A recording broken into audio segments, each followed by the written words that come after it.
আসসালামু আলাইকুম। মৌলের পর্যাবৃত্ত ধর্ম পর্ব 17-এ তোমাদের সবাইকে স্বাগতম জানাচ্ছি। কি অবস্থা তোমাদের সবার? আজকে আমাদের মৌলের পর্যাবৃত্ত ধর্মের 17 নম্বর পর্ব শুরু হচ্ছে।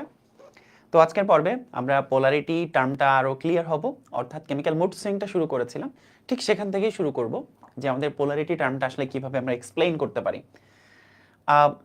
পোলারিটি শব্দটার জন্য আমাদের বেশ অনেকগুলো টপিকে প্যারা হয়, যেমন কোনটার মধ্যে আয়নিক বৈশিষ্ট্য বেশি, কোনটার মধ্যে সমযোজী বৈশিষ্ট্য বেশি, হ্যাঁ, কোনটা পানিতে দ্রবীভূত হবে, কোনটার দ্রাব্যতা বেশি, অনেকগুলো টার্ম নিয়ে তোমরা বেশ প্যারা খাও। সো আশা করছি পোলারিটি টার্মটা ক্লিয়ার হলে অনেক কিছু তোমাদের কাছে সহজ লাগবে। ঠিক আছে, তো যারা যুক্ত হচ্ছে দেরি না করে ঝটপট বাকি বন্ধুদেরকে একটু মেনশন করে ফেলো। আমরা আমাদের ক্লাসটা এখনই শুরু করব। আমাদের রাসায়নিক বন্ধন পার্টের আজকে 3য় নাম্বার ক্লাস। রাসায়নিক বন্ধনের প্রথমে আমাদের পুরো বন্ধনটা সম্পর্কে আমরা জেনেছি, এরপরে আমরা জেনেছি গত ক্লাসে হচ্ছে সমযোজী বন্ধন সম্পর্কে, সমযোজী বন্ধন, সিগমা বন্ধন, পাই বন্ধন সম্পর্কে আমরা জেনেছি। এরপর আজকে আমরা পোলারিটি সম্পর্কে জানার চেষ্টা করব। তো যারা যুক্ত হচ্ছে দেরি না করে বাকিদেরকে একটু মেনশন করে ফেলো, ঠিক আছে?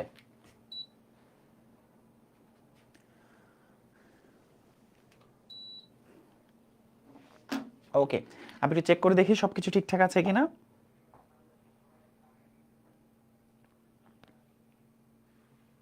বন্ধন সম্পর্কে সমযোজী ফাইন। আসসালামু আলাইকুম, যারা সালাম দিচ্ছ ওয়ালাইকুম আসসালাম।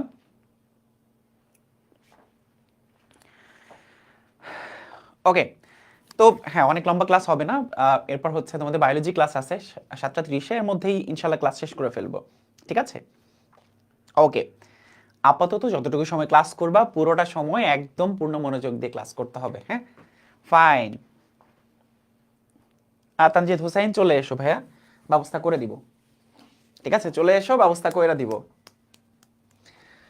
ওকে, সো আমরা খুবই ইজি একটা টার্ম আমরা পড়া শুরু করছি, সেটা হচ্ছে সমযোজী যৌগের আয়নিক বৈশিষ্ট্য। গত ক্লাসে টপিকটা দেখিয়েছিলাম, আবার এখান থেকে শুরু করছি।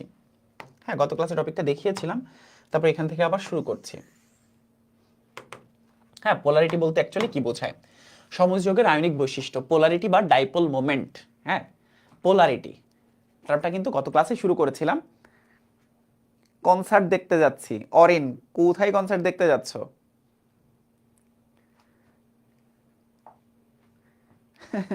এত তাড়াতাড়ি কিউট আজকে ভাইয়া, কিউট দেন।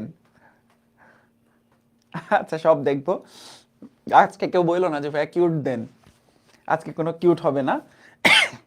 আমাদের বুটেক্সে প্রোগ্রাম চলছে, বাকি সবাই সেখানে গেছে, কিন্তু আমি ক্লাস নিচ্ছি তোমাদের, এই জন্য আজকে কিউট দেন বলা যাবে না, আজকে কোনো কিউট হবে না। ওকে, তো ক্লাস করি আমরা। দেখো, সমযোজী যৌগের আয়নিক বৈশিষ্ট্য আমরা শুরু করেছিলাম কেমিক্যাল মুড সুইং দিয়ে, অর্থাৎ সমযোজী যৌগের আয়নিক বৈশিষ্ট্য, আয়নিক যৌগের সমযোজী বৈশিষ্ট্য। আজকে সেটাও তোমাদেরকে দেখাবো।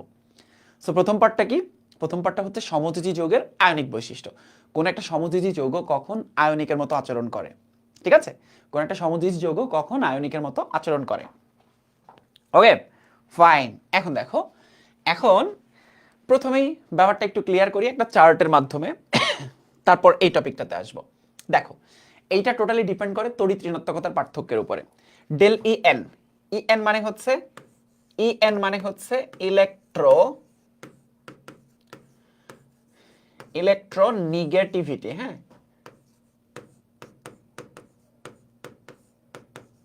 ইলেকট্রোনেগেটিভিটি, ঠিক আছে? ইলেকট্রোনেগেটিভিটি ডিফারেন্সের উপর ডিপেন্ড করে, ইলেকট্রোনেগেটিভিটি ডিফারেন্সের উপরে ডিপেন্ড করে যে আমার কোনো একটা সমযোজী যৌগ আয়নিক হবে কিনা। হ্যাঁ, ধরো দুইটা যৌগের মধ্যে ইলেকট্রোনেগেটিভিটির পার্থক্য যদি 0 হয় তাহলে বিশুদ্ধ সমযোজী, যেটা গত ক্লাসে তোমাদেরকে দেখাইছিলাম, তাই না? এমন অনেক যৌগ আছে, যেমন ধরো হাইড্রোজেন, নাইট্রোজেন, ক্লোরিন, ফ্লোরিন। কিভাবে? দেখো, একটা হাইড্রোজেন আর আরেকটা হাইড্রোজেনের মধ্যে তড়িৎ ঋণাত্মকতার পার্থক্য কত?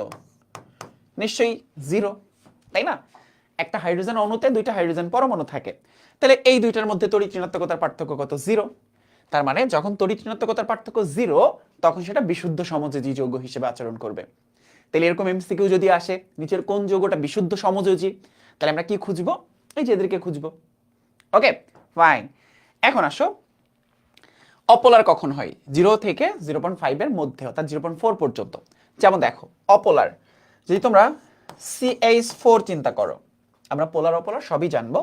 তাহলে দেখো কার্বন বন্ড হাইড্রোজেন, তাহলে কার্বনের তড়িৎ ঋণাত্মকতা কত? দেখো কার্বনের তড়িৎ ঋণাত্মকতা হচ্ছে 2.5 আর হাইড্রোজেনের হচ্ছে 2.1। তাহলে এই দুয়ের মধ্যে ডেল EN এর ভ্যালুটা কত? ডেল EN এর ভ্যালুটা হচ্ছে 0.4। তার মানে মিথেন একটা অপোলার সমযোজী যৌগ। 0.5 থেকে 1.7 হলে হয় পোলার। আমরা আমরা এতক্ষণ পর্যন্ত কিন্তু বলছি সমযোজী পোলার যৌগ, এইখানে এসে সমযোজী যৌগটা কিন্তু আয়নিক হয়ে যাবে। তাহলে পোলার যৌগ কারা? যেমন ধরো পোলার যৌগ হচ্ছে পানি, অ্যামোনিয়া, হ্যাঁ পানি, অ্যামোনিয়া, এরা হচ্ছে পোলার যৌগ। ঠিক আছে, এদের তড়িৎ ঋণাত্মকতার পার্থক্য, যেমন ধরি পানির ক্ষেত্রে যদি দেখো ও বন্ড H, অক্সিজেন 3.5, হাইড্রোজেন 2.1। তাহলে ইলেকট্রোনেগেটিভিটির পার্থক্য কত? এক্ষেত্রে ইলেকট্রোনেগেটিভিটির পার্থক্য দেখো 1.4। ঠিক আছে, তাহলে পানি একটা পোলার যৌগ। তাহলে পোলার যৌগ কোন কন্ডিশনে হবে? এই এমসিকিউটা বিভিন্ন জায়গায় তোমরা দেখবা টেস্ট পেপার খুললেই বা তোমাদের কলেজের পরীক্ষায় দেখবা এই এমসিকিউটা আসবে যে তড়িৎ ঋণাত্মকতার পার্থক্য কত থেকে কত রেঞ্জের মধ্যে থাকলে ওই যৌগটা পোলার যৌগ হবে। ঠিক আছে, ফাইন। কেমিস্ট্রি বুক সাজাই দিব, কোনো সমস্যা নেই, এত চিন্তা করার দরকার নাই। এখন আসো, কোনো একটা সমযোজী যৌগ কখন আয়নিকের মতো আচরণ করে? একটা সমযোজী যৌগ কখন আয়নিকের মতো আচরণ করে? যখন এটার তড়িৎ ঋণাত্মকতা হবে 1.7 এর থেকে বেশি। ফর এক্সাম্পল HF, দেখো HF এর মধ্যে হাইড্রোজেন বন্ড ফ্লোরিন যদি তুমি কম্পেয়ার করো, তাহলে দেখো হাইড্রোজেন বন্ড ফ্লোরিন, তাহলে তড়িৎ ঋণাত্মকতার পার্থক্য কত হবে? একটু খেয়াল করে দেখো, 2.1 আর 4.0। তাহলে ইলেকট্রোনেগেটিভিটির পার্থক্য কত? 1.9। তাহলে দেখো 1.7 এর উপরে চলে গেছে। তাইলে হাইড্রোজেন ফ্লোরাইড একটা সমযোজী যৌগ, কারণ দুইটা অধাতু আছে, তারপরেও তার আচরণ কিসের মতো হবে?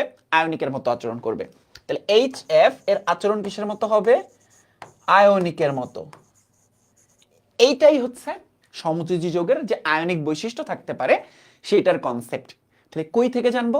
যাদের তড়িৎ ঋণাত্মকতার পার্থক্য 1.7 এর থেকে বেশি হবে তারা সমযোজী যৌগ হওয়া সত্ত্বেও আয়নিকের মতো আচরণ করবে। ঠিক আছে, ফাইন।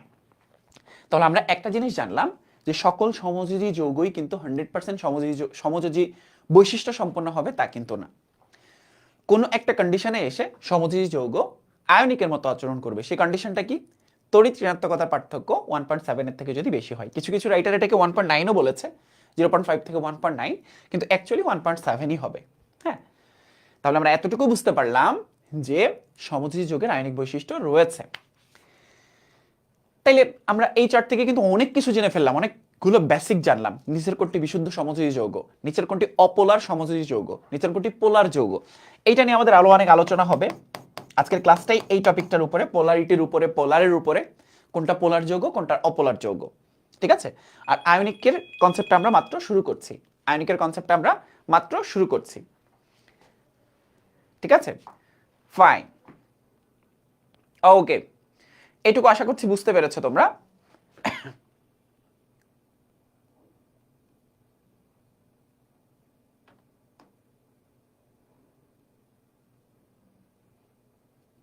ফাইন, এবার আসো, ওই যে টার্মটা ইউজ করা হচ্ছে সমযোজী যৌগের আয়নিক বৈশিষ্ট্য, পোলারিটি বা ডাইপোল মোমেন্ট, এই টার্মটা কোত্থেকে এসেছে? এই টার্মটা অ্যাকচুয়ালি কোত্থেকে এসেছে? হ্যাঁ, কোত্থেকে এসেছে দেখো, আমরা গত ক্লাসে এক্সাম্পলটা দিয়েছিলাম তোমাদের, খুব সম্ভবত এরকম, যে ধরো এরকম হাইড্রোজেন আর ক্লোরিন, হ্যাঁ হাইড্রোজেন আর ক্লোরিন, এদের তোমাদের কিন্তু প্রত্যেককে তড়িৎ ঋণাত্মকতার ভ্যালু কিন্তু জানতে হবে। কার তড়িৎ ঋণাত্মকতার ভ্যালু কত সেটা কিন্তু জানতে হবে। হ্যাঁ, যদি জানা না থাকে জেনে নিতে হবে। তড়িৎ ঋণাত্মকতা সংখ্যার খেলা বলে একটা টার্ম আছে, আমি ক্লাস শেষে আমি ট্রাই করব সেই শর্ট ট্রিক্সের ভিডিওটা তোমাদেরকে শিখিয়ে দেওয়ার। হ্যাঁ, কারণ এটা সব জায়গাতেই লাগবে। হ্যাঁ, এটা সব জায়গাতেই লাগবে। আচ্ছা, আমি তোমাদেরকে সংখ্যার খেলা, তড়িৎ ঋণাত্মকতা সবার মুখস্থ আছে কিনা আমাকে একটু বলো, যদি না থাকে আমি এখনই শিখাই দিব তোমাদেরকে। ঠিক আছে, তড়িৎ ঋণাত্মকতা সবার মুখস্থ আছে কিনা আমাকে একটু বলো, তড়িৎ ঋণাত্মকতা মুখস্থ আছে কিনা বলো। যদি মুখস্থ না থাকে আমি শিখাবো তোমাদেরকে। হ্যাঁ, তড়িৎ ঋণাত্মকতা মুখস্থ আছে কিনা আমাকে একটু ঝটপট জানাও। যদি জানা না থাকে আমি তোমাদেরকে শেখাবো, কারণ আজকের পুরো টপিকটা পড়তে যে তড়িৎ ঋণাত্মকতা বারবারই লাগবে তোমাদের। সেকেন্ড পেপারের জন্য বলে দিব, হ্যাঁ সেকেন্ড পেপারের জন্য বলে দিব কোন রাইটারের বই পড়তে হবে।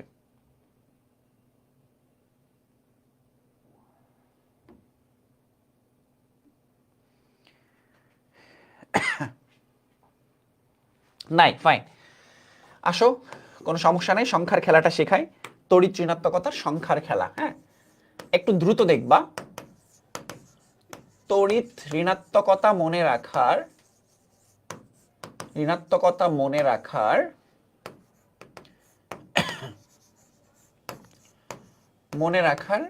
সংখ্যার খেলা। হ্যাঁ, সংখ্যার খেলা দিয়ে আমরা কি করব, এটা মনে রাখবো আমরা। হ্যাঁ, তড়িৎ ঋণাত্মকতা মনে রাখার আমরা সংখ্যার খেলাটা দেখব। ওকে, ফাইন। এখন একটু চিন্তা করো যে আমার যে মৌলগুলো লাগে, মোটামুটি 15 থেকে 16টার মতো মৌল আমাদের সবসময় কাজ করতে হয়, 15 থেকে 16টা মৌল মিলে কাজ করতে। আচ্ছা, এখন দেখো আমরা কি কি জানি।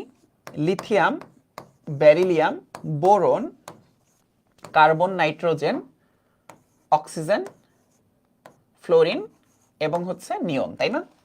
ফাইন। আর এর পরবর্তী পর্যায়ে কে কে আছে?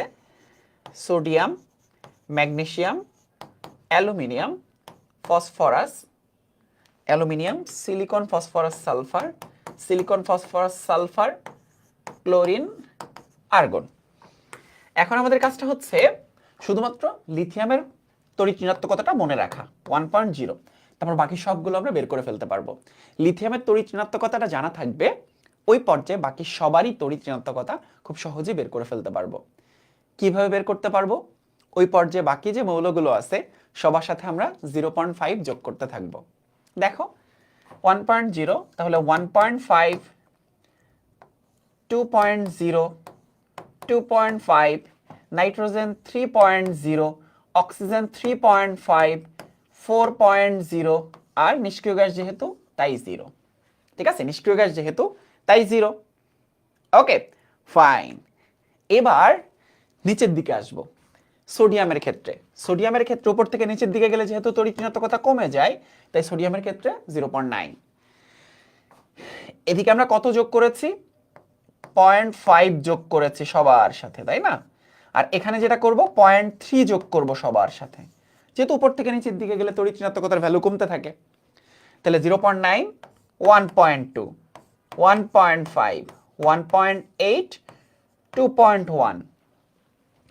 এইবার কি করতে হবে? লাস্টের এই তিনটাতে এসে প্রত্যেকটাতে এক এক করে বাড়াইতে হবে। এতক্ষণ 0.3 ছিল, সালফারে এসে কি হয়ে যাবে? 0.4, ক্লোরিনে যে 0.5 হয়ে যাবে। এটাতে 0.4, এটাতে 0.5 যোগ হবে, তাহলে 2.5, 3.0, আর্গনের ক্ষেত্রে 0। সো এই তো হয়ে গেল। তাইলে উপরে 0.5 দ্বারা সবাইরে যোগ করব, নিচে 0.3 দ্বারা সবাইরে যোগ করব। এখন কয়েকটা জিনিস আছে এখানে, যেমন হচ্ছে ফসফরাস আর হাইড্রোজেনের তড়িৎ ঋণাত্মকতা সেম। ফসফরাস আর হাইড্রোজেনের তড়িৎ ঋণাত্মকতা সেম। হ্যাঁ, 2.1, হাইড্রোজেনেরও 2.1, ফসফরাসেরও 2.1। মনে রাখতে পারো এখানে। হ্যাঁ, মনে রাখতে পারো এখানে ফসফরাস আর হাইড্রোজেনের এইচপি দিয়ে মনে রাখতে পারো। হ্যাঁ, এইচপি দিয়ে মনে রাখতে পারো, এইচপি। হ্যাঁ, এইচপি। আবার সালফার এবং আয়োডিনের সেম, সালফার এবং আয়োডিনের সেম। আমাদের আরো দুইটা মৌলের মনে রাখতে হবে। হ্যাঁ, ফ্লোরিন, ক্লোরিন, ব্রোমিন আর আয়োডিনের মনে রাখতে হবে। তাহলে আয়োডিনের কত? সালফারের যত, সালফারের কত? 2.5, আয়োডিনেরও 2.5, আর ব্রোমিনের আলাদাভাবে মনে রাখতে পারো 2.8। ঠিক আছে, সো এই যে তড়িৎ ঋণাত্মকতাগুলো, এগুলো তোমাদেরকে একটু মাথায় রাখতে হবে। গুড, এগুলো তো এর আগে পড়ানো হয়েছে, ফাইন। এগুলো জানতে হবে, তড়িৎ ঋণাত্মকতা মনে রাখতে হবে সবার, না হলে তুমি পোলারিটি বুঝতে পারবা না। এরপর আরো অনেকগুলো টপিক আছে, যে সকল টপিক তুমি ইজিলি বুঝতে পারবা না। সো তড়িৎ ঋণাত্মকতা সবার আগে মনে রাখতে হবে। এখন খেয়াল করে দেখো আমরা যে টপিকে আছি সেটা হচ্ছে হাইড্রোজেনের 2.1, তড়িৎ ঋণাত্মকতা 2.1, ক্লোরিনের হচ্ছে, দেখো ওই যে ওখান থেকে দেখো ক্লোরিনের কত? 3.0। তাহলে এক্ষেত্রে তড়িৎ ঋণাত্মকতার পার্থক্য 0.5 এর থেকে 1.7 এর মধ্যে, তাইলে এখানে এটা একটা পোলার যৌগ, তাই না? তো তখন যেটা হয়, এই শেয়ারকৃত ইলেকট্রন যুগল, এই যে এখানে যে শেয়ারকৃত ইলেকট্রন যুগল কোন একটা মৌল নিজের দিকে টেনে নেয়, তখন আংশিক ঋণাত্মক আংশিক ধনাত্মক প্রান্ত তৈরি হয়। এই যে দুইটা পোল সৃষ্টি হওয়া, আংশিক ধনাত্মক আংশিক ঋণাত্মক প্রান্ত সৃষ্টি হওয়া, এই ধর্মকে বলা হয় পোলারিটি। তার মানে একটা জিনিস কিন্তু খুবই ক্লিয়ার, সেটা হচ্ছে ইলেকট্রোনেগেটিভিটির পার্থক্য যত বাড়তে থাকে, হ্যাঁ, পোলারিটি তত বাড়তে থাকে, তাই না? তত বাড়তে থাকে এবং আয়নিক বৈশিষ্ট্য তত বাড়তে থাকে। তাহলে কোন একটা সমযোজী যৌগ, এটা কিন্তু একটা সমযোজী যৌগ, সমযোজী যৌগের ক্ষেত্রে কোন একটা যৌগের মধ্যে যখন তড়িৎ ঋণাত্মকতার ভ্যালু বা পার্থক্য বাড়তে থাকে, তখন কিন্তু এটা বাড়তে থাকে। এখন ব্যাপারটা একটু খেয়াল করে দেখো, তাহলে আরো ভালো মতো বুঝতে পারবা। আমি যদি বলি hydrogen iodide, fluorine, chlorine, bromine, iodine,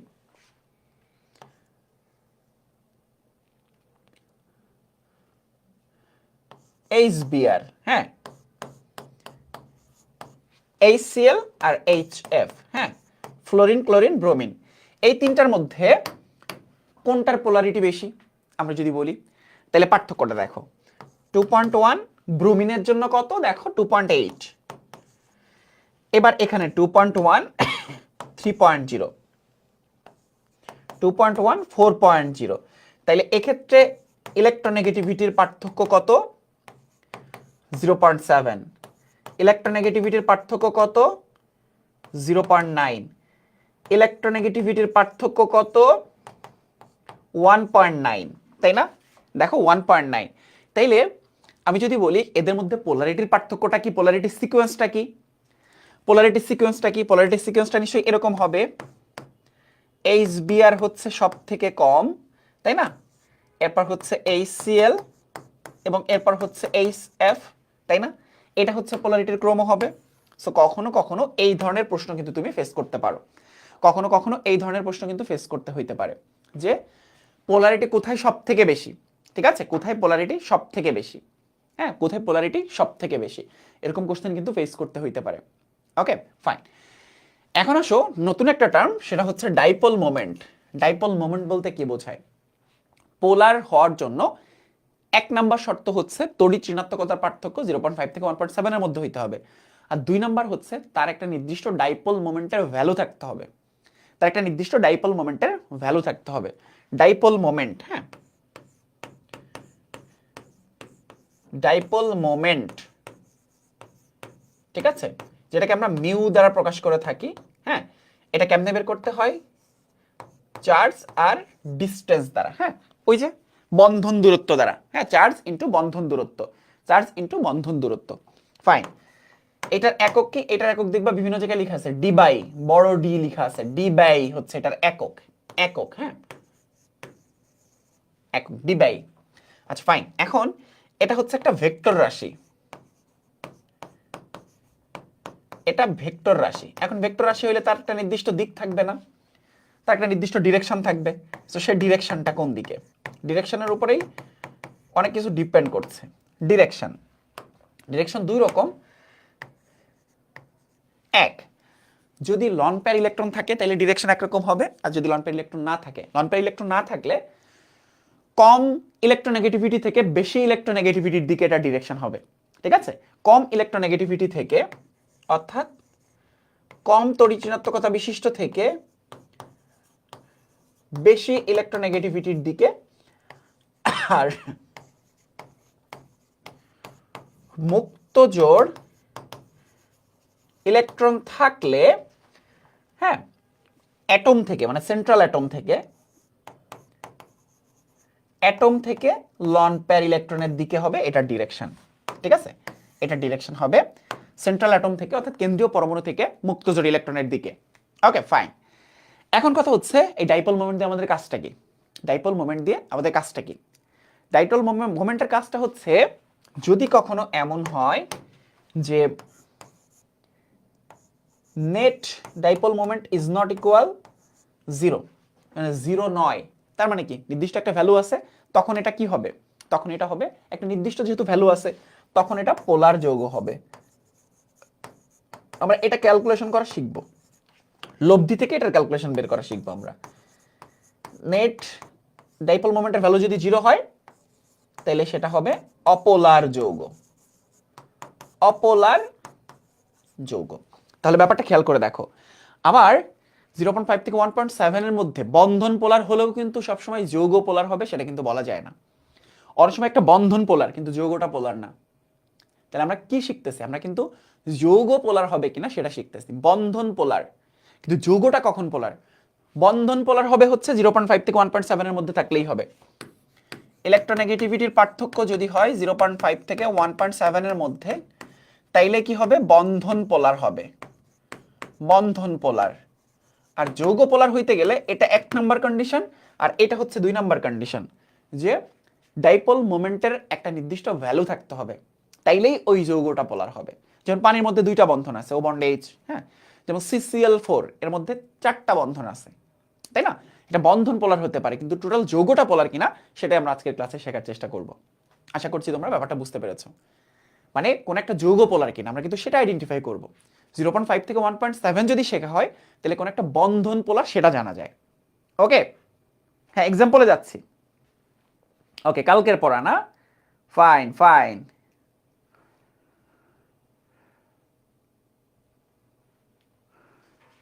ওকে,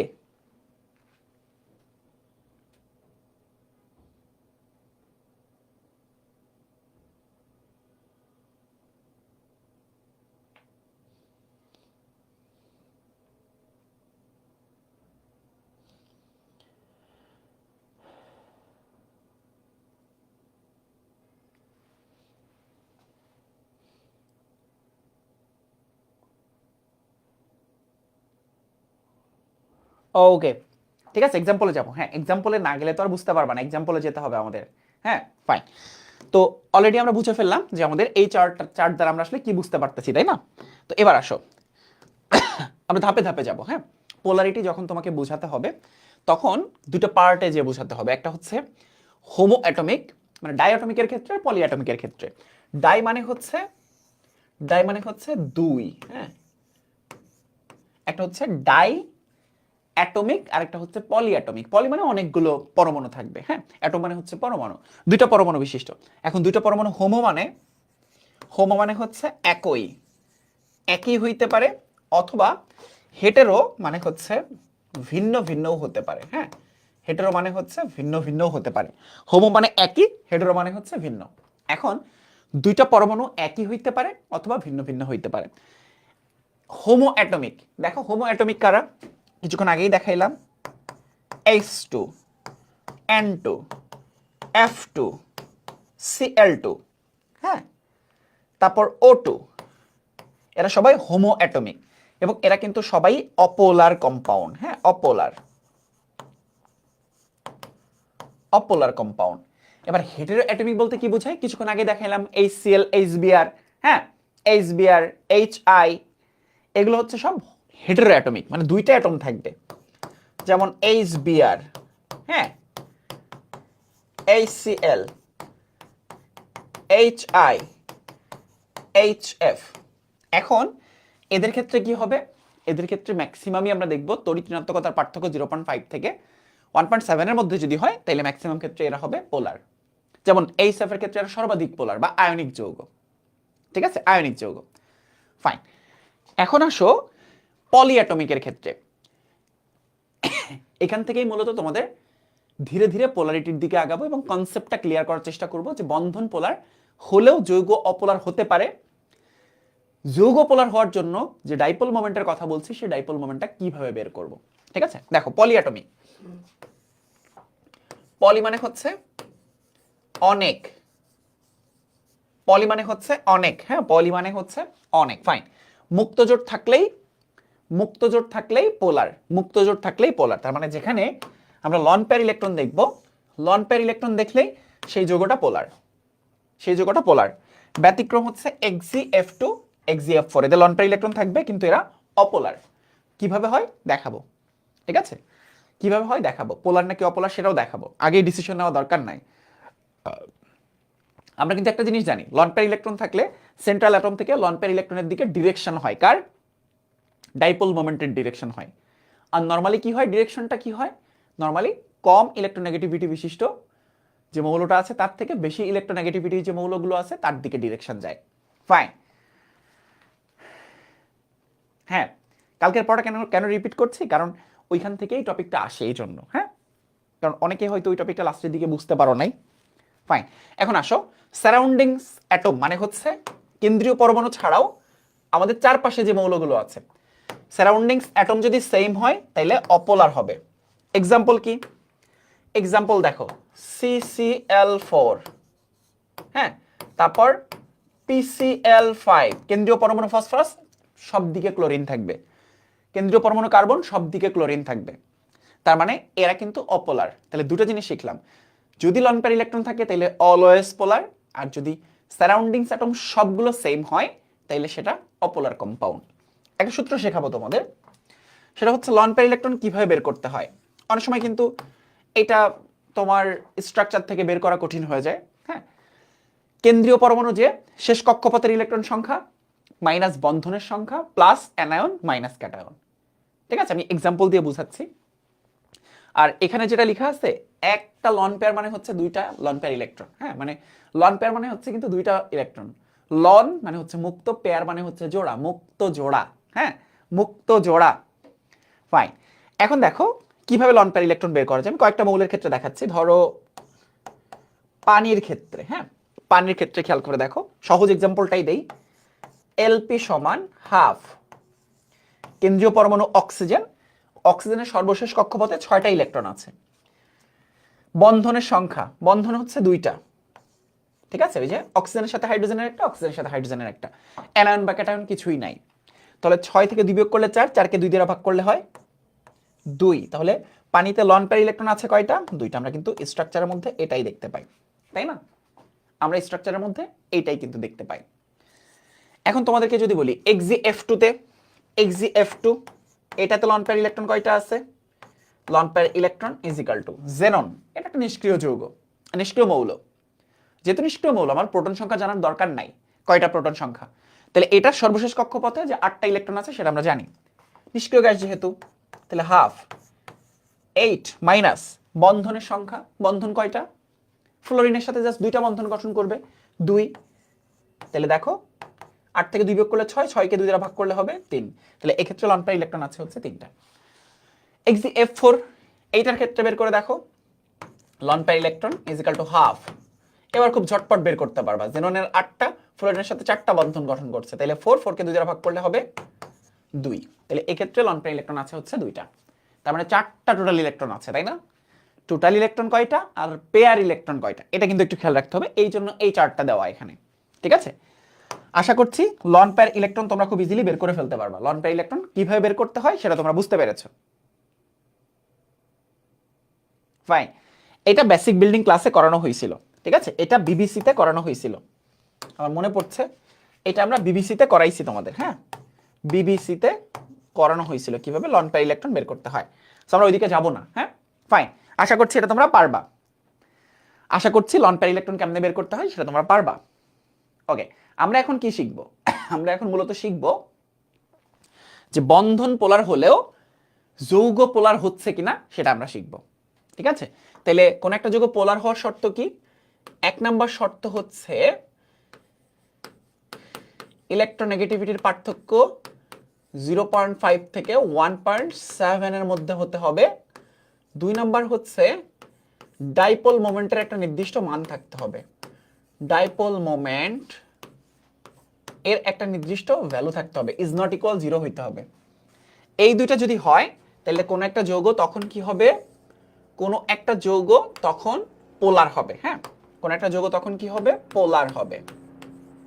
ফাইন, তাহলে আমাদের কাজটা কি? আমরা এখন আর লন পেয়ার ইলেকট্রন বের করব না। আমাদের কাজ হচ্ছে দেখো, আমাদের কাজটা কি? আমাদের কাজ হচ্ছে এটা পোলার কিনা, এখানে যে 4টা মৌল 4টা যৌগ আছে এরা পোলার কিনা সেটা বের করব।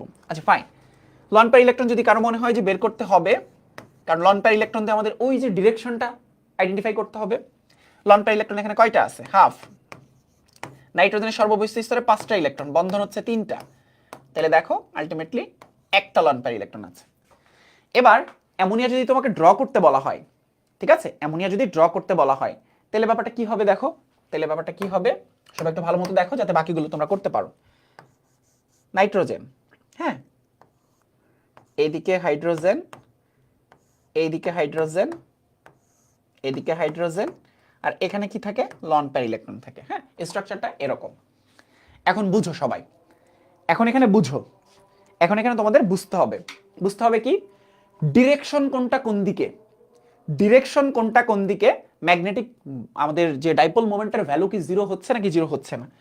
যদি ধরো তোমাকে লব্ধি ড্র করতে বলা হতো, লব্ধি, লব্ধি ড্র করতে বলা হতো, তাইলে কি করতে তোমরা, লব্ধি যদি ড্র করতে বলা হতো, এখন হাইড্রোজেনের তড়িৎ ঋণাত্মকতা হচ্ছে 2.1, নাইট্রোজেনের 3.0, তাইলে ডিরেকশনটা এই দিক থেকে এইদিকে, রাইট, এই দিক থেকে এইদিকে, ডিরেকশনটা এই দিক থেকে এইদিকে।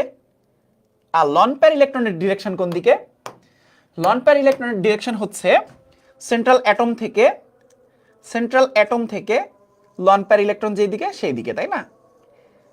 এইটা হচ্ছে ধরো লুপ, এটা ডিরেকশন কোন দিকে, এটা ডিরেকশন উপরের দিকে, তাই না। এটা ডিরেকশন কোন দিকে, এটা ডিরেকশন তো উপরের দিকে। এখন এই সবগুলো ডিরেকশনের যোগফল বা লব্ধি কি জিরো না। দেখো তুমি ভেক্টর যোগের কথা চিন্তা করো, ভেক্টর যোগের কথা চিন্তা করো, তাইলে খুব ইজিলি বুঝতে পারবা। না ভগ্নাংশ আসবে না, ফাইন, ভগ্নাংশ আসবে না, হ্যাঁ ভগ্নাংশ আসবে না, ঠিক আছে, ভগ্নাংশ আসবে না।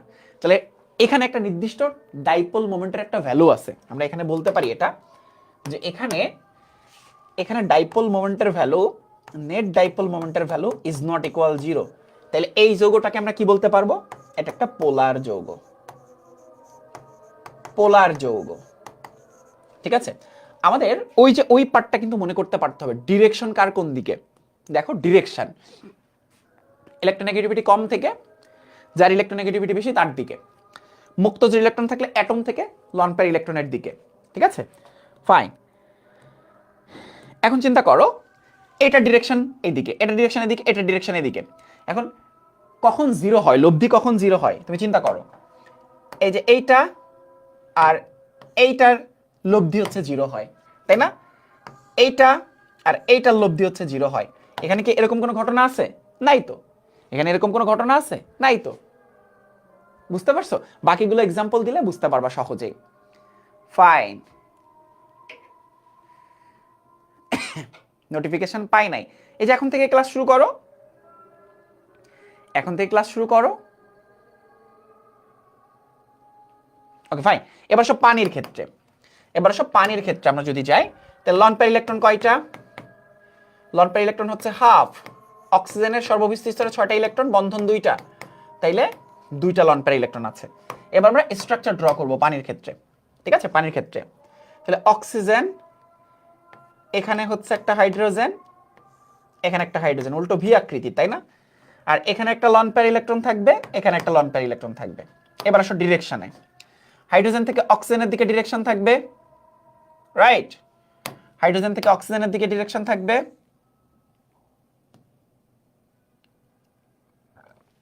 আর বাকি দুইটা ডিরেকশন কোন দিকে হবে, যেহেতু লন পেয়ার ইলেকট্রন তাইলে এটা থেকে বাইরের দিকে, তাই না, বাইরের দিকে, সেন্ট্রাল অ্যাটম থেকে লন পেয়ার ইলেকট্রনের দিকে, সেন্ট্রাল অ্যাটম থেকে লন পেয়ার ইলেকট্রনের দিকে, সেন্ট্রাল অ্যাটম থেকে লন পেয়ার ইলেকট্রনের দিকে। এটা এগুলো দেখাচ্ছি হচ্ছে তোমার লন পেয়ার ইলেকট্রন বোঝানোর জন্য, লন পেয়ার ইলেকট্রন বোঝানোর জন্য, ঠিক আছে, ফাইন।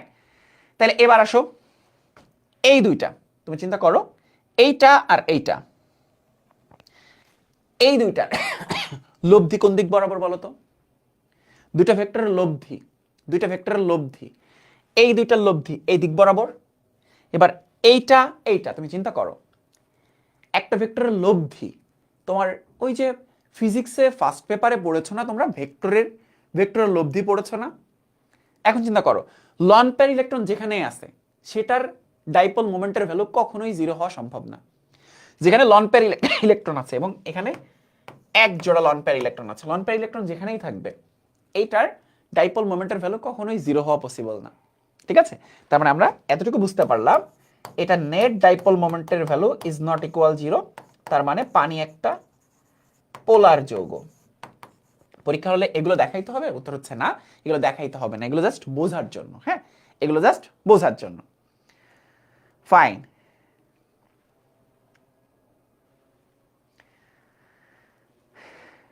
ফাইন, পরেরটা 0 না? আচ্ছা, যাচ্ছি আমরা। লব্ধি কখন 0 হয় সেটা তোমাদেরকে বুঝাচ্ছি।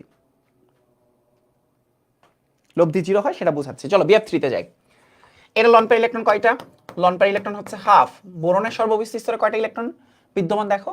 Boron, hydrogen, helium, lithium, beryllium, boron. তার মানে 2s2 2p3, তোমরা 3টা বন্ধন আছে 3টা, তাহলে এখানে কোনো লন পেয়ার ইলেকট্রন নাই।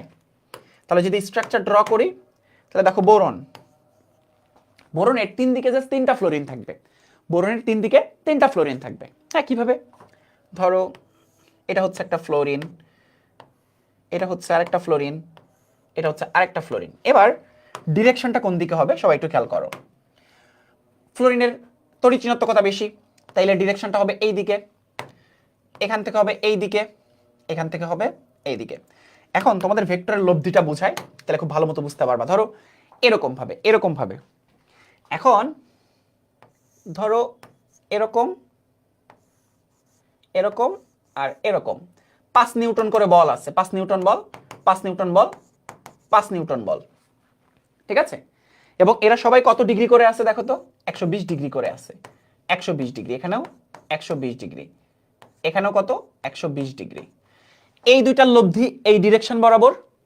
তাহলে ওই ডিরেকশন আর এই ডিরেকশনে দেখো আগে এই রেখার লব্ধি কোন কোন বরাবর বলো তো? এই বরাবর হবে। এটার লব্ধি হচ্ছে এই বরাবর,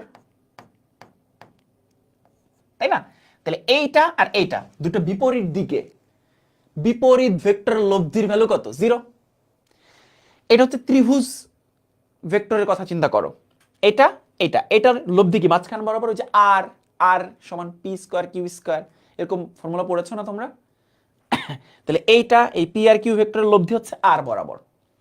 তাহলে এটা একটা ভেক্টর যার ডিরেকশন এইদিকে, এটা আরেকটা ভেক্টর যার ডিরেকশন এইদিকে। তাহলে এদের লব্ধি কত? 0। তাহলে আমরা বলতে পারি এটা নেট ডাইপোল মোমেন্টের ভ্যালু ইজ ইকুয়াল 0। এটা একটা অপোলার যৌগ, এটা একটা অপোলার যৌগ, ঠিক আছে? তথাপি কিন্তু এটার বন্ধন পোলার ছিল, তাই না? এটার বন্ধন পোলার ছিল না, কিন্তু যৌগ কিন্তু অপোলার। বন্ধন পোলার ছিল, যৌগ অপোলার। বোরনের তড়িৎ ঋণাত্মকতার ভ্যালু কত দেখো? মুখস্থ করাইলাম না? বোরনের হচ্ছে 2.0। কনসেপ্টটা এখানে, কনসেপ্টটা এখানে দেখো। এটার 4.0, এটা 2.0, ডেল ই এন এর ভ্যালু কত? 2.0। তাহলে তড়িৎ ঋণাত্মকতার পার্থক্য যদি 2.0 হয়, তাহলে তো এটা পোলার যৌগ হওয়ার কথা। 1.7 এর থেকে বেশি এটার আয়নিক আচরণ হওয়ার কথা, অথচ অপোলার যৌগ, এবং এটা কিন্তু পানিতে অদ্রবণীয়। তাহলে বুঝতে পারছো, বন্ধন পোলার হইলেও কিন্তু যৌগ পোলার হয় না, যদি না ডাইপোল মোমেন্টের ভ্যালু 0 হয়, ঠিক আছে? ফাইন, এই তো ফাইন, এই তো দেখি বুঝে যাচ্ছ তোমরা। লাস্ট এটা তোমরা নিজেরা করো তো দেখি, লাস্ট এটা তোমরা নিজেরা করো তো, বলো তো এটা কি পোলার হবে নাকি অপোলার হবে? এটা কি পোলার হবে নাকি অপোলার হবে? তোমরা নিজেরা বলো দেখি, পারো কিনা দেখি। এই তো বুঝে গেছো, যাদের ফিজিক্সের কনসেপ্ট মোটামুটি ক্লিয়ার আছে তাদের পারার কথা।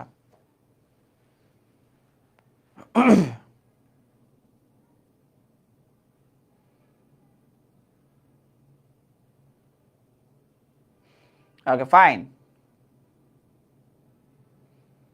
লাস্ট এটা তোমরা করো তো দেখি, তাহলে দেখবা ঝটপট পেরে যাচ্ছ।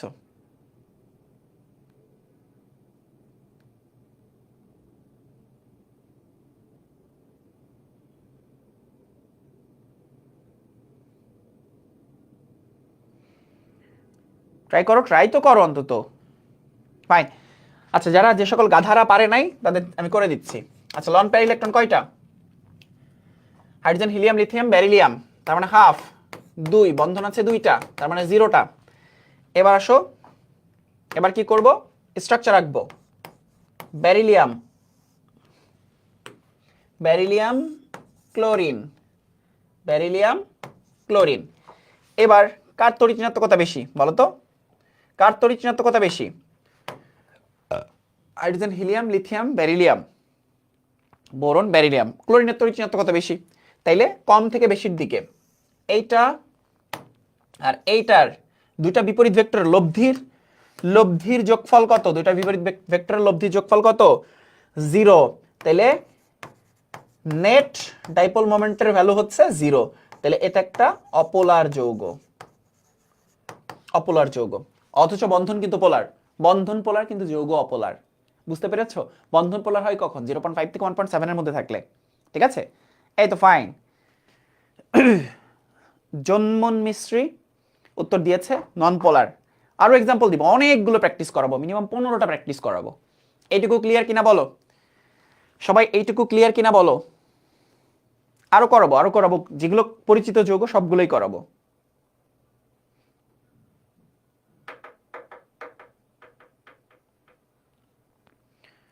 ফাইন, তো চলো এবার বাকিগুলোতে যাই ঝটপট ঝটপট করে। CH4, ঠিক আছে, CH4 লন পেয়ার ইলেকট্রন কয়টা আছে? হাফ। কার্বনের সর্ববিস্তীর স্তরে 4টা ইলেকট্রন, -4 = 0, কোনো লন পেয়ার ইলেকট্রন নাই। এবার যদি আমরা স্ট্রাকচার ড্র করি, তাহলে সেন্ট্রাল অ্যাটম হচ্ছে কার্বন, চতুস্তলকীয়, এখানে একটা হাইড্রোজেন, এখানে একটা হাইড্রোজেন, এখানে একটা হাইড্রোজেন, আর এখানে আরেকটা হাইড্রোজেন, তাই না? এবার খেয়াল করে দেখো কার তড়িৎ ঋণাত্মকতা বেশি? কার্বনের। তাইলে এখানে একটা হাইড্রোজেন 2.1, কার্বন 2.5, তাহলে কম থেকে বেশির দিকে, রাইট? এটা দিলাম, এখানে একটা দিলাম, এখানে একটা দিলাম। আলটিমেট ব্যাপারটা কি হইলো দেখো, এটা এই দুইটার, হ্যাঁ খেয়াল করে দেখো, এই দুইটার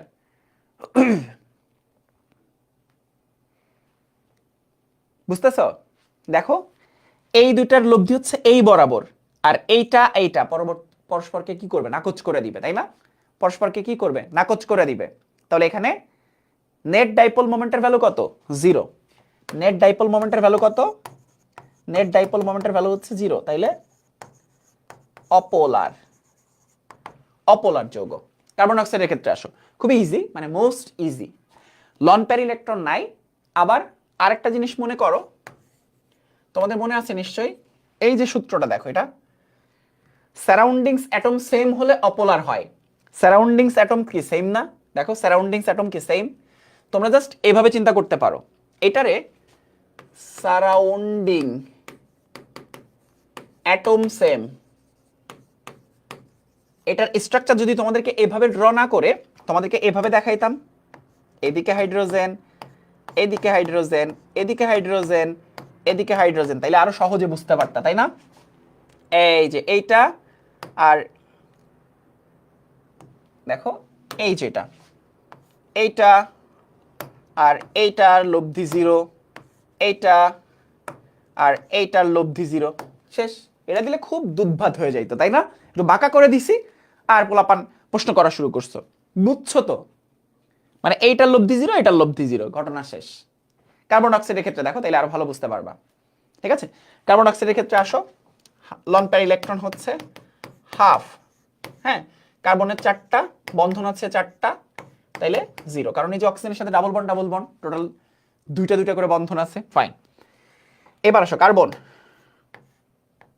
double bond oxygen, double bond oxygen, তাহলে এবার ডিরেকশনটা কোন দিকে হবে?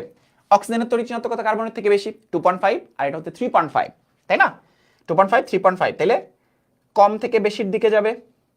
এইটা এইটা দুইটা ভেক্টরের বিপরীত ভেক্টরের লব্ধি কত হবে? 0 হবে। তাইলে এটা একটা অপোলার যৌগ। এখন একটা জিনিস খেয়াল করছো তোমরা, কার্বন হচ্ছে 2.5, অক্সিজেন 3.5, ইলেকট্রোনেগেটিভিটির পার্থক্য কত? 1.0, তাহলে 0.5 থেকে 1.7 এর মধ্যে নিশ্চয়ই হচ্ছে। তাহলে এটার বন্ধনটা পোলার, সি বন্ড ও এর বন্ধন পোলার, কিন্তু যৌগটা কি পোলার? উত্তর হচ্ছে না। তাহলে এবার কনসেপ্টটা কি ধরতে পারছো? বন্ধন পোলার হইলেও যৌগ পোলার হয় না সব সময়। তাহলে 0.5 থেকে 1.7 এটা কিন্তু আলটিমেট কনসেপ্ট না। আলটিমেট কনসেপ্ট হচ্ছে ডাইপোল মোমেন্টের ভ্যালুটা 0 হওয়া যাবে না। ক্লিয়ার? বাকিরা কেন উত্তর করছো না? বাকিরা কেন উত্তর করছো না?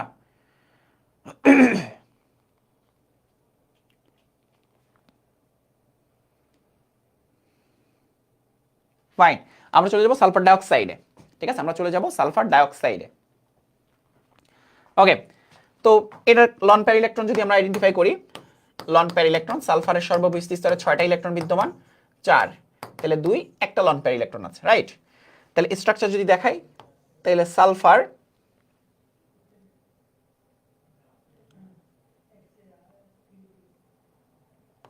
ধরো double bond oxygen, double bond oxygen, আর এখানে লন পেয়ার ইলেকট্রন আছে, ঠিক আছে? ব্যাপারটা আসলে এরকম, অক্সিজেনের তড়িৎ ঋণাত্মকতা বেশি, তাহলে ডিরেকশন এদিকে, অক্সিজেনের তড়িৎ ঋণাত্মকতা বেশি, ডিরেকশন এদিকে।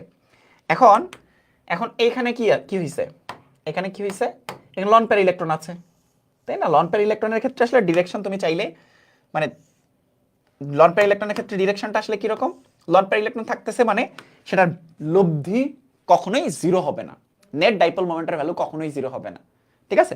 লন পেয়ার ইলেকট্রন আছে মানেই নেট ডাইপোল মোমেন্টের ভ্যালু কখনোই জিরো হবে না, তাইলে এটা কি, নেট ডাইপোল মোমেন্টের value is not equal zero, তাইলে এটা একটা পোলার কম্পাউন্ড।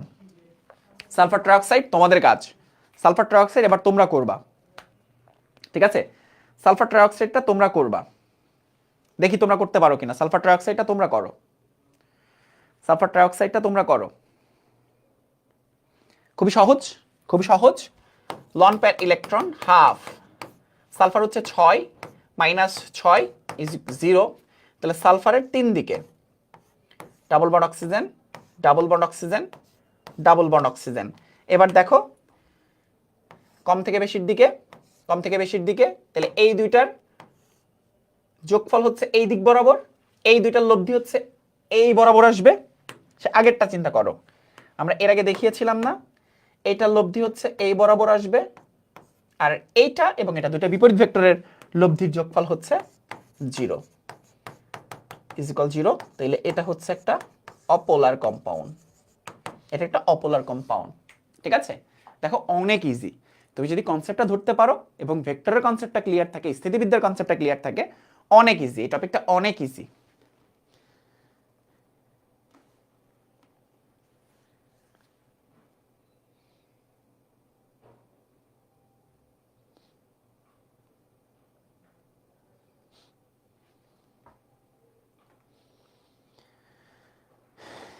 ক্লিয়ার কিনা বলো গাধার দল? গাঠনিক চিত্র আঁকতে হবে না তো, আঁকতে হবে না, এটা পরীক্ষায় আঁকতে হবে না তো।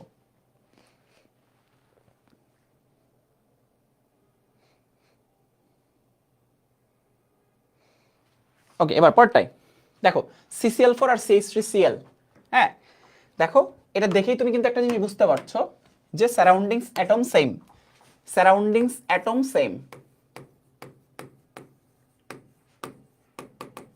সারাউন্ডিং অ্যাটম একই হইলে নন পোলার হয়, সেটা আমরা আগে থেকে জানি। আমরা একটু স্ট্রাকচার দেখব, আমরা স্ট্রাকচার দেখব, হ্যাঁ ধরো ক্লোরিন, ক্লোরিন, ক্লোরিন, ক্লোরিন, তাহলে এবার ডিরেকশনটা দেখো, ক্লোরিনের তড়িৎ ঋণাত্মকতা কার্বনের থেকে বেশি, কার্বনের থেকে বেশি, তাহলে এই দুটো 0, এইটা আর এটা 0, তাহলে আলটিমেটলি নেট ডাইপোল মোমেন্টের ভ্যালু কত, নেট ডাইপোল মোমেন্টের ভ্যালু 0, অর্থাৎ এটা হচ্ছে অপোলার কম্পাউন্ড। ক্লিয়ার? এবার আসো জাস্ট একটা ক্লোরিন, এখানে কি হয়েছে, একটা ক্লোরিন একটা হাইড্রোজেন দ্বারা প্রতিস্থাপিত হয়ে গেছে, আর এখানে কি হয়েছে, CH4 থেকে একটা হাইড্রোজেন ক্লোরিন দ্বারা প্রতিস্থাপিত হয়েছে। এই দুইটা দেখো তাহলে বুঝতে পারবা। দেখো আমরা আর লন পেয়ার ইলেকট্রনে যাচ্ছি না, carbon, hydrogen, hydrogen, hydrogen, chlorine, concept একটু ভালো মতো বুঝো। দেখো কার্বনের তড়িৎ ঋণাত্মকতা হাইড্রোজেনের থেকে বেশি, হাইড্রোজেনের থেকে বেশি, এই দুটা 0, কার্বনের বেশি, কিন্তু কার্বন থেকে তো আবার ক্লোরিনের বেশি, তাই না? তাহলে এই দুইটা একই ডিরেকশনে দুইটা ভেক্টরের লব্ধির যোগফল কি 0? না। তুমি এভাবে চিন্তা করো, এটা 5 নিউটন, এটা 5 নিউটন, এই দুটা লব্ধির যোগফল কি 0? না। তাহলে এখানে নেট ডাইপোল মোমেন্টের একটা ভ্যালু আছে, ইজ নট ইকুয়াল 0, তার মানে এটা হচ্ছে একটা পোলার যৌগ। দেখো তোমার CH4 সারাউন্ডিংস অ্যাটম সবগুলোই কিন্তু সেম ছিল, সেখান থেকে একটা ক্লোরিন প্রতিস্থাপিত হয়েছে হাইড্রোজেন দ্বারা, একটা চেঞ্জ হয়ে গেছে, পোলার হয়ে গেছে কিন্তু। আবার তুমি এখানে চিন্তা করো, CCl4 সারাউন্ডিংস অ্যাটম সেম, একটা ক্লোরিন হাইড্রোজেন দ্বারা প্রতিস্থাপিত হয়ে গেছে, পোলার। দেখো তুমি তাই বের করতে পারবা, ক্লোরিন ক্লোরিন ক্লোরিন হাইড্রোজেন, ডিরেকশনটা দেখো, ক্লোরিনের তড়িৎ ঋণাত্মকতা বেশি, ক্লোরিনের তড়িৎ ঋণাত্মকতা বেশি, জিরো, তড়িৎ ঋণাত্মকতা বেশি, কিন্তু কার্বন থেকে হাইড্রোজেনের তড়িৎ ঋণাত্মকতা কম, তাহলে এইটা এইভাবে। জিনিসটা চিন্তা করে দেখো, হাইড্রোজেন থেকে কার্বনের তড়িৎ ঋণাত্মকতা বেশি, 2.1 2.5, আবার কার্বন থেকে ক্লোরিনের বেশি, তাহলে এই দুইটার কি লব্ধি যোগফল জিরো হবে? এইটা আর এইটার লব্ধি যোগফল জিরো হবে না, তাহলে net dipole moment is not equal zero. এটা একটা পোলার কম্পাউন্ড। SF6 দেখেই বুঝতে পারছো এটা কি পোলার হবে নাকি অপোলার হবে। সারাউন্ডিংস অ্যাটম সেম, তার মানে নন পোলার, দেখেই বোঝা যাচ্ছে। সারাউন্ডিংস অ্যাটম সেম, তার মানে নন পোলার, ঠিক আছে। সারাউন্ডিংস অ্যাটম সেম, তার মানে নন পোলার। দেখো সালফার, এবার ডিরেকশন দিয়ে ড্র করি, 2 3 4, ফ্লোরিনের তড়িৎ ঋণাত্মকতা ডেফিনেটলি বেশি হবে, 5 6।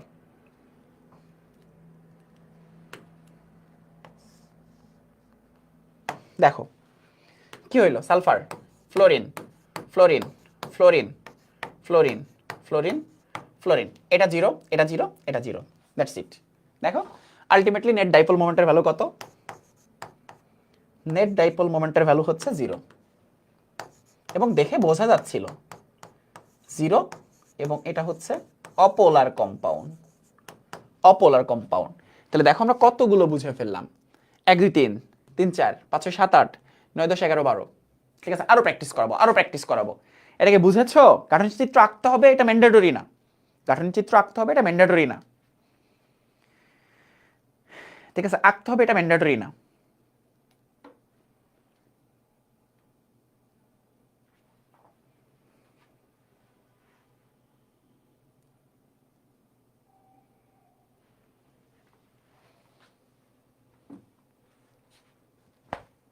ওকে ফাইন, পরেরটা দেখো PCl3, এখানে লন পেয়ার ইলেকট্রন আছে, লন পেয়ার ইলেকট্রন আছে মানে আলটিমেটলি তুমি বুঝতে পারছো এটা পোলার কম্পাউন্ড হবে, তাই না? পোলার কম্পাউন্ড হবে। PCl5, PCl5 এর ক্ষেত্রে কি হয় দেখো, ফসফরাস, হ্যাঁ, ফসফরাসের থেকে ক্লোরিনের তড়িৎ ঋণাত্মকতা নিশ্চয়ই বেশি হবে, তাহলে একটা ক্লোরিন, দুইটা ক্লোরিন, হ্যাঁ, তিনটা ক্লোরিন, চারটা ক্লোরিন, পাঁচটা ক্লোরিন। দেখো ঘটনা কিন্তু হয়ে গেছে। এবার এবার দেখো আমি বসাই ক্লোরিনগুলো, chlorine chlorine chlorine chlorine chlorine. এবার তুমি চিন্তা করো, এই দুটার লব্ধি হচ্ছে এই বরাবর, এইটা আর এটা হচ্ছে জিরো, এটা এটা জিরো, তাহলে আলটিমেটলি নেট ডাইপোল মোমেন্টের ভ্যালু হচ্ছে জিরো, এবং এটা হচ্ছে একটা apolar compound. Clear? Apolar compound PCl5। আবার তুমি দেখে বুঝতে পারছো surroundings atom same, surroundings atom যদি সেম হয় তাইলে অপোলার, লন পেয়ার ইলেকট্রন থাকলে পোলার, সারাউন্ডিংস অ্যাটম সেম হইলে অপোলার। এই দুইটা লাইন তো আমরা সবার আগে মুখস্থ করেছি, তাই না? XeF2, এটাই হচ্ছে সেই ব্যতিক্রম জায়গা। XeF2 লন পেয়ার ইলেকট্রন আছে, লন পেয়ার ইলেকট্রন এটা বের করব, হাফ, 8টা আছে, বন্ধন 2টা, তাহলে 6, আলটিমেটলি 3টা লন পেয়ার ইলেকট্রন আছে। এর ক্ষেত্রে কি ঘটনা ঘটে সবাই একটু ভালো মতো দেখো, এর ক্ষেত্রে কি ঘটনা ঘটে, XeF2, তাই না? তাহলে এই যে একটা F আর এই যে হচ্ছে আরেকটা F, এখানে যে ঘটনাটা ঘটে, এখানে যে ঘটনাটা ঘটে, এখানে একটা লন পেয়ার ইলেকট্রন, এখানে আরেকটা লন পেয়ার ইলেকট্রন, এখানে আরেকটা লন পেয়ার ইলেকট্রন, 3টা লন পেয়ার ইলেকট্রন, হ্যাঁ, এই যে লন পেয়ার ইলেকট্রন। ঘটনাটা যেটা হয়, লন পেয়ার ইলেকট্রনের ক্ষেত্রে ডিরেকশন কোন দিকে জানি বলো? লন পেয়ার ইলেকট্রনের ক্ষেত্রে ডিরেকশন কোন দিকে? ডিরেকশন হচ্ছে সেন্ট্রাল অ্যাটম থেকে লন পেয়ার ইলেকট্রনের দিকে। এখন চিন্তা করো, এইটা ডিরেকশন এদিকে, এটা ডিরেকশন এদিকে, তাহলে এই দুইটার লব্ধি হচ্ছে এই বরাবর, আর এটা ডিরেকশন হচ্ছে এদিকে। আলটিমেটলি এই যে এই দুইটা আবার কিন্তু লব্ধির যোগফল জিরো হয়ে যায়। দেখো এই দুইটা লব্ধির যোগফল জিরো হয়ে যায়। এই জন্য লন পেয়ার ইলেকট্রন থাকা সত্ত্বেও এই যৌগটা হচ্ছে একটা অপোলার যৌগ, কারণ নেট ডাইপোল মোমেন্টের ভ্যালু জিরো হয়ে যায়, এটা একটা অপোলার যৌগ। আমরা প্রথমেই দেখিয়েছিলাম যে লন পেয়ার ইলেকট্রন থাকা সত্ত্বেও XgF2 হচ্ছে একটা apolar compound. Loan pair electron থাকা সত্ত্বেও XgF2 একটা অপোলার কম্পাউন্ড। ঠিক আছে, XgF2 একটা অপোলার কম্পাউন্ড। ঠিক XgF4 এর ক্ষেত্রেও তাই, XgF4 এর ক্ষেত্রেও তাই। ঠিক আছে, দেখো সহজেই বুঝাই তোমাদেরকে, এগুলো অনেকেই জানো না এগুলা। ঠিক আছে, ধরো ফ্লোরিন, ফ্লোরিন, ফ্লোরিন, এই যে ফ্লোরিন, হ্যাঁ দেখাইলাম। এরপর যেটা হয়, এর লন পেয়ার ইলেকট্রন কয়টা আছে? দুইটা আছে, তাই না? 8 - 4, তার মানে 4 থেকে 2 দ্বারা ভাগ করলে দুইটা। তাহলে এখানে একটা লন পেয়ার ইলেকট্রন আছে, এখানে একটা লন পেয়ার ইলেকট্রন আছে। এই লন পেয়ার ইলেকট্রনের ডিরেকশন কোন দিকে? সেন্ট্রাল অ্যাটম থেকে বাইরের দিকে, রাইট? তাহলে এই 4টা লব্ধি যোগফল 0। এবার চিন্তা করো, এইটা হচ্ছে এইদিকে ডিরেকশন, আর এটার ডিরেকশন হচ্ছে এইদিকে। আলটিমেটলি নেট ডাইপোল মোমেন্টের ভ্যালু হচ্ছে 0। নেট ডাইপোল মোমেন্টের ভ্যালু হচ্ছে 0। তার মানে এইটা লন পেয়ার থাকা সত্ত্বেও এটা একটা অপোলার কম্পাউন্ড। এটা আমরা কোথায় দেখেছিলাম একটু মনে করার চেষ্টা করে দেখো, এই যে এখানে। এক্সেপ্ট হচ্ছে Xgf2, Xgf4, এটা হচ্ছে ব্যতিক্রম। তাহলে অলমোস্ট প্রায় 15টার মতো দেখাইলাম তোমাদের।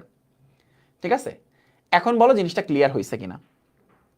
এখন বলো জিনিসটা ক্লিয়ার হয়েছে কিনা, মানে বুঝতেছো কিনা? এটা তো ড্র করতে হবে না, কিন্তু যৌগটা পোলার নাকি অপোলার, পোলার নাকি অপোলার, এইটা বুঝতে হবে। পোলার নাকি অপোলার এটা বুঝতে গেলে বন্ধন পোলার হচ্ছে কখন?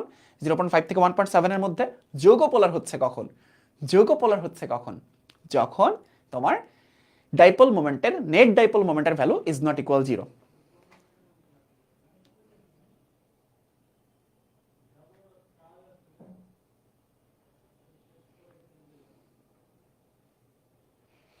ঠিক আছে, বলো ক্লিয়ার হয়েছে কিনা বলো।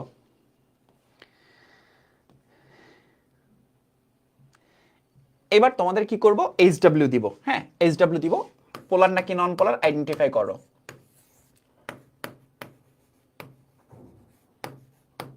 পোলার অথবা অপোলার আইডেন্টিফাই করো।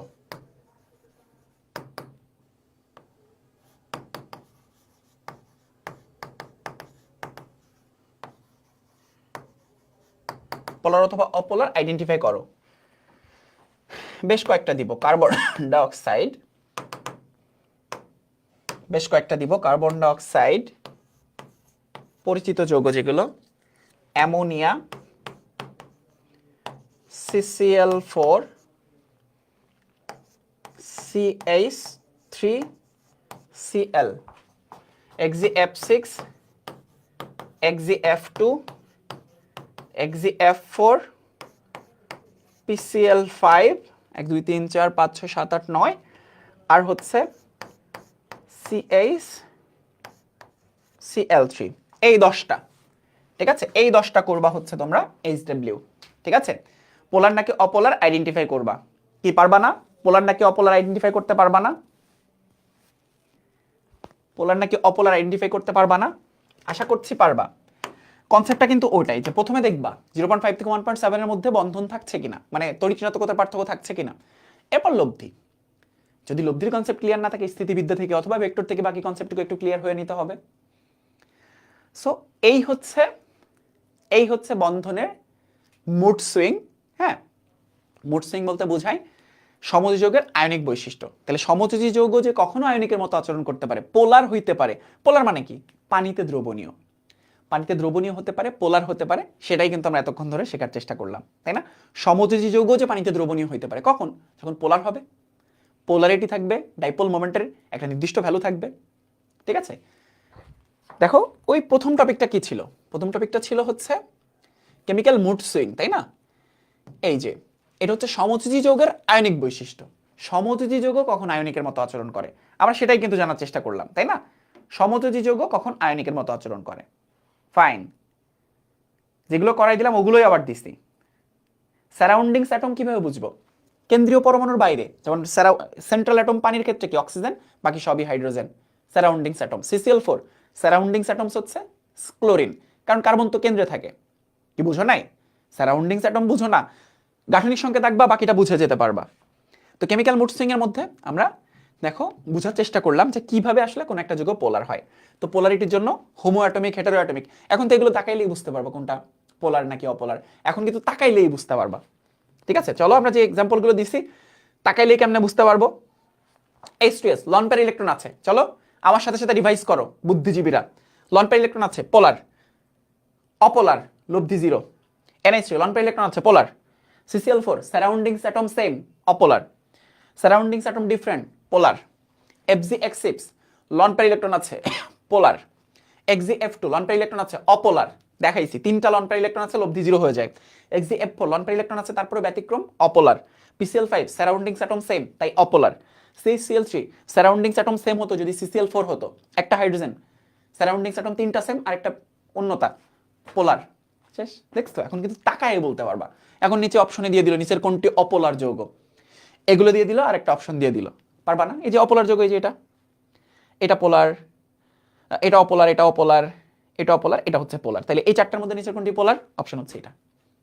ড্র করে HW করবা বাসায়। এখন বলো পানি পানি হইছে কিনা। নেক্সট ক্লাসে কি করব? আয়নিক যৌগের সমযোজী বৈশিষ্ট্য, পোলারন পড়াবো, ফাজানের নীতি পড়াবো, ঠিক আছে? PNGC পড়াবো নেক্সট ক্লাসে, ঠিক আছে? PNGC পড়াবো। এখন বলো পোলারিটির মতো এরকম কঠিন একটা টপিক পানি পানি হইছে কিনা। এত কঠিন 16-17টার মতো এক্সাম্পল দেখাইছি। ক্লাস শেষ করবা, এক্সাম্পল করবা। যেগুলো করাই দিছে ওগুলোই SW দিছে, এগুলোই লাগে। ক্লিয়ার হইছে? ক্লিয়ার হইছে কিনা বলো? ফাজিলের দল সব কটা ফাঁকিবাজ।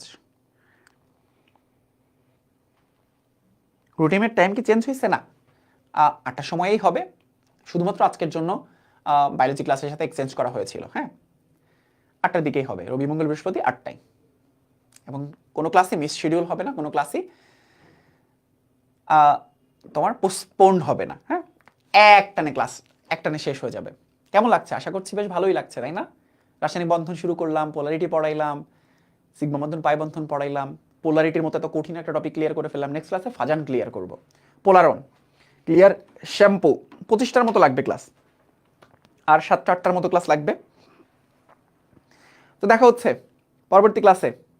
সবাই HW করবা ভালো মতো, ওকে? আল্লাহ হাফেজ।